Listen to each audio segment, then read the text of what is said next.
Hello and welcome to Pushing Back, Ukraine Daily Brief.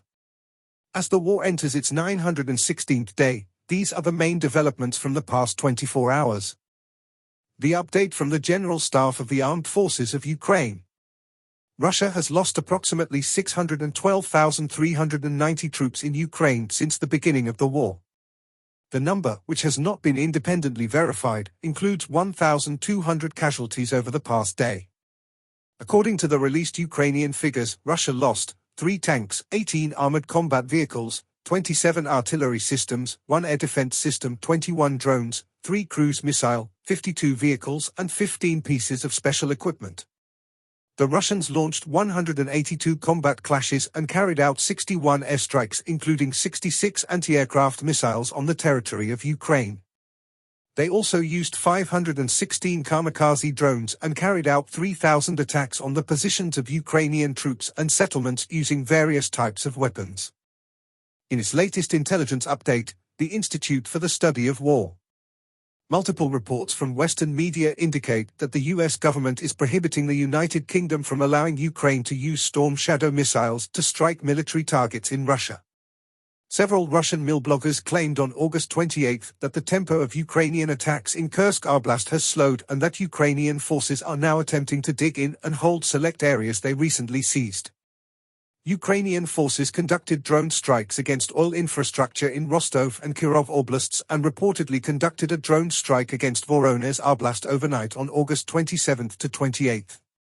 The prominent Kremlin-linked Rybar Telegram project's continued meetings with Iraqi officials appear to be supporting Iranian-backed Iraqi efforts to gain greater control of their information and media space. Kremlin newswire TASS will soon open an office in Iran, supporting Moscow's efforts to deepen its partnership with Tehran. Russia's allies appear to be increasingly restricting their transactions with Russian companies and financial institutions amid ongoing concern about the impact of secondary US sanctions. The Russian Federal Security Service reportedly prevented a terrorist attack in the Republic of Ingushetia on August 28. The Russian Ministry of Defense is reportedly supporting the creation of a new type of combat unit that will specialize in using and countering drones, unmanned systems, and other electronic equipment in occupied Zaporizhia Oblast. Ukrainian forces recently regained positions in the Siversk direction. Russian forces recently advanced southeast of Kupiansk, within Toretsk, southeast of Pokrovsk, and northeast of Vuhledar. In Zelensky's nightly address he spoke about 3 key areas.